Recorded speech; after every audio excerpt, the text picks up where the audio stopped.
Hizbut Tahrir, Hizbut Tahrir Palestina yang didirikan oleh Syekh Taqiyuddin Nabhani, tawassut, moderat, tidak radikal. Begitu wafat Taqiyuddin diganti oleh Dr. Abdul Qadim, geser ke kanan menjadi radikal. Di kita alhamdulillah berganti-ganti roh Islam, berganti ketua umum, tidak bergeser dari prinsip. Kalau hanya gaya-gaya modelnya ketua umum beda-beda dikit lah.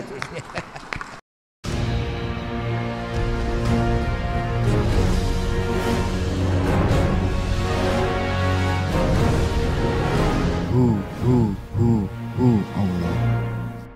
Jangan harap Islam akan bangkit di Timur Tengah. Memang bahasanya Arab, jadi kira bahasa Quran kalau ngomong itu. Padahal mereka jauh dari nilai-nilai Al-Quran, jauh dari nilai-nilai Islam yang sebenarnya. Coba lihat, Somali 100% ahli sunnah bermadzhab Syafi'i, bubar negara yang gagal. Afghanistan 100% Muslim, 91% Hanafi, Sunni, Maturidi, Naqsyabandiyah, 1% Syiah, berantakan, negara yang gagal. Suriah, dan kita semua tahulah, ada ISIS, ada Qaeda, Jabhatun Nasr, ada Syiah, Syiahnya macam-macam, ada Amal, ada Alawiyah, Alawiyin, Itsna Asyariyah, Imamiyah, ada Sunni banyak mayoritas. Tapi Sunninya la haula wala quwata di Suriah itu. Sunni mayoritas tapi nggak punya kemampuan apa-apa. Yang berkuasa Alawiyin, Hafidh Asad dan rombongannya. Jangan harap Islam bangkit di Irak. Sampai sekarang Irak masih menghadapi masalah selatan dan utara. Selatan itu Arab, utara itu Kurdi. Selatan itu Syiah, utara itu Sunni. Itu masih masalah. Kalau di kita nggak ada masalah sudah. Sudan, jangan harap kita mengharapkan kebangkitan Islam dari Sudan. Tunis agak mendingan, tapi nilai atau kualitas pendidikannya jauh kalau kita bandingkan dengan di kita Indonesia aja masih jauh, masih bagus kita. Aljazair nggak jelas arahnya. Setelah sosialisme gagal, mereka sedang mencari model seperti apa kelanjutan negara Aljazair. Mesir agak lumayan karena ada Al-Azhar. Itu pun hanya sebatas kampus Al-Azhar, di dalam pagar tembok Al-Azhar. Di luar itu sudah tidak menampakkan lagi masyarakat yang beradab. Alhamdulillah di kita, masyarakat kita Nahdliyin masih bisa kita banggakan, masih punya prinsip ruh pesantren, ruh ma'had, masih bisa kita lihat keseharian di kehidupan sehari-hari masyarakat berkat perjuangan Nahdlatul Ulama selama ini. Betul. Bukan kita romantisme dengan diri kita sendiri, tidak, betul. Kalau kita tahu, contoh Mesir aja, contoh ambil kita Mesir. Kalau di dalam Al-Azharnya memang luar biasa. Di dalam kampus Al-Azhar memang luar biasa. Di sanalah pembahasan ilmu, diskusi ilmiah luar biasa. Begitu keluar dari tembok Al-Azhar, akan kita jumpai pemandangan orang yang kencingnya berdiri. Ya gak Paman? Kalau nggak pernah ke Mesir barangkali nggak percaya. Itu rata-rata orang Mesir kalau kencing berdiri, mepet tembok. Sehingga tembok di gedung-gedung Mesir itu merah semua, merah kuning semua. Bekas kencingnya orang Mesir itu. Begitu pula kotornya luar biasa, dan masing-masing menghadapi kehidupan yang sangat mu'aqadah, yang sangat sulit, menghadapi kehidupan yang carut marut. Berkali-kali perang di Israel, ekonomi hancur, tatanan masyarakat hancur. Dulu pernah Anwar Sadat ingin mengembalikan kebesaran Mesir, tapi belum berhasil, sudah terbunuh. Walhasil itulah gambaran secara umum masyarakat Islam di Timur Tengah. Yang sebenar-benarnya masyarakat Islam di Indonesia. Di Indonesia ada pesantren, ada partai politik, ada lembaga pendidikan, ada jamiah. Ini luar biasa yang tidak kita jumpai di Timur Tengah. Jangan anggap kalau kita mengadakan tahlilan saja, atau maulid Nabi di negara Timur Tengah itu gampang, sulit, harus izin. Bikin pesantren, bikin madrasah, majelis taklim harus izin. Di kita bebas sebebas-bebasnya. Ini harus kita pelihara. Maka dan alhamdulillah lagi NU ini berganti-ganti Rais Am, berganti-ganti ketua umum, prinsip tawassud dan tasamuh tidak pernah kendor, tidak pernah bergeser. Bagaimana Ikhwan Muslimun yang didirikan oleh Hasan Banna, ulama Al-Azhar yang moderat, tapi begitu beliau terbunuh diganti Said Qutb, bergeser ke kanan menjadi radikal. Hizbut Tahrir, Hizbut Tahrir Palestina yang didirikan oleh Syekh Taqiyuddin Nabhani, tawassud, moderat, tidak radikal. Begitu wafat Taqiyuddin diganti Dr. Abdul Qadim, geser ke kanan menjadi radikal. Di kita alhamdulillah berganti-ganti Rais Am, berganti ketua umum, tidak bergeser dari prinsip. Kalau hanya gaya-gaya modelnya ketua umum beda-beda dikit lah itu. Oleh karena itu kita punya kekayaan yang harus kita pelihara.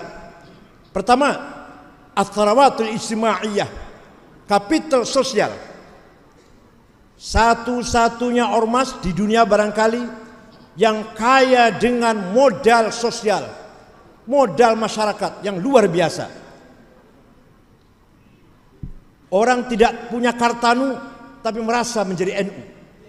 Orang tidak punya kartanu, tidak punya terdaftar tapi merasa menjadi NU. Asal tahlilan bilangnya NU. Asal kunut bilangnya NU. Gak mau kalau dikatakan bukan NU karena kunut. Ini kapital luar biasa ini. Harus dipelihara, harus dijaga. Yang sangat mahal ini. Kita punya atharawatul hadariyah, kultur kapital. Kita punya pesantren, kita punya kitab kuning yang sudah jelas bukti nyata. Kitab kuninglah yang menyelamatkan umat Islam di Indonesia ini. Dulu Muhammadiyah berjasa besar menjaga, merawat akidahnya orang Islam yang kerja di Belanda, yang kerja di kantor-kantor Belanda, dijauh oleh Muhammadiyah sehingga tidak murtad, nggak sekuler. Muhammadiyah berjasa besar menjaga, menyelamatkan akidahnya pegawai-pegawai Belanda, tapi tidak ada pendalaman, tidak ada kajian-kajian Islam, tidak meninggalkan kitab-kitab maroji, literatur primer ditinggalkan Muhammadiyah, sehingga kualitas pemahaman Islamnya keropos. Walaupun Muhammadiyah berjasa, kita akui Muhammadiyah berjasa besar menyelamatkan orang Islam yang kerja di kantor Belanda. NU lah yang menjaga, merawat atharawatul hadariyah, menjaga Fathul Mu'in, menjaga arkan salat sab'ata asyar, furudil wudu sitatun. Itu yang jaga NU, itu yang jaga. Belum lagi menjaga ila hadrat Rasulullah SAW Al-Fatihah. Di luar itu enggak ada itu. Ini merupakan hadarah, peradaban yang kekayaan peradaban luar biasa, harus dijaga. Memang sih boleh saja hanya Fatihah dengan mengatakan mari kita bersama baca Fatihah yang ditujukan pahalanya untuk Rasulullah. Ya boleh, tapi kurang NU itu loh, kurang NU. Kurang mantep kalau enggak ilah hadrus Rasulullah Fatihah. Waduh, udah juga al-wasal kiram wa tabi'atun islam. Ulama mujahidin fi din muslimin qul afwan hasin wa bain wa jan wa jadati muslim semua. Masyaallah fi rahmah wa ja'al jannah wa tawahum. Wah, maharem gitu. Padahal boleh-boleh saja. Mari kita baca Al-Fatihah untuk orang tua kita. Semoga orang tua kita sekarang ada di alam sisi Allah. Mari sama-sama Al-Fatihah. Boleh kan ya? Boleh ya? Enggak marah. Bukan hadarah kita itu. Laisat hadaratuna seperti itu.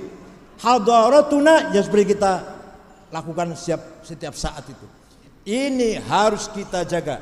Capital culture, kekayaan budaya. Belum lagi Fathul Mu'in, harus kita jaga. Belum lagi utawi iku, harus kita jaga.